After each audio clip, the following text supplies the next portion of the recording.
আপনারা দেখছেন 99 নিউজ বাংলা। বদলাবো আমরা। 3 দিনের নবদ্বীপের ঐতিহ্যবাহী রাস উৎসবের অন্যতম ঐতিহ্যবাহী পুজো শহরের পোড়ামাতলার শ্রী শ্রী বড় ঠাকুরন শ্যামা মাতা পুজো, যার পরিচালনা করে নবদ্বীপের কাশারি সমাজ। গতকাল পুজোর পর শনিবার সকালে ঢাক সহ বিভিন্ন বাদ্যযন্ত্র সহকারে শহরে বিভিন্ন পথ পরিক্রমা করে প্রাচীন মায়াপুর রামকৃষ্ণ মঠ সংলগ্ন লেকে নিরঞ্জন করা হল প্রতিমাকে।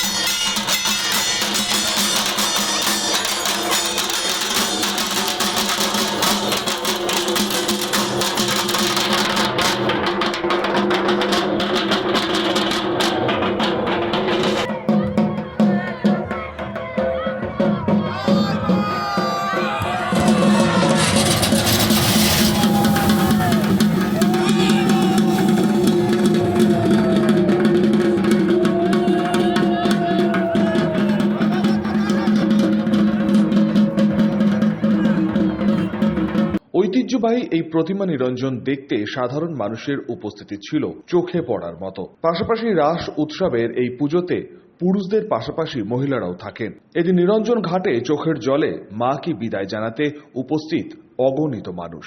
আবার একটা বছরের অপেক্ষা। এটা তো খুবই খারাপ লাগছে, কিন্তু আমরা আবার আশা করে থাকবো সামনের বছর এইভাবেই আসবো। আমি থাকি না, আমি এখানে নবদ্বীপে, আমি বউ, মানে বাড়ির বউ। আমি আবার ফিরে আসবো সামনের বছর এইভাবেই আনন্দ করতে। হ্যাঁ, রাস উপলক্ষেই এসেছি। Bureau report, 99 news Bangla.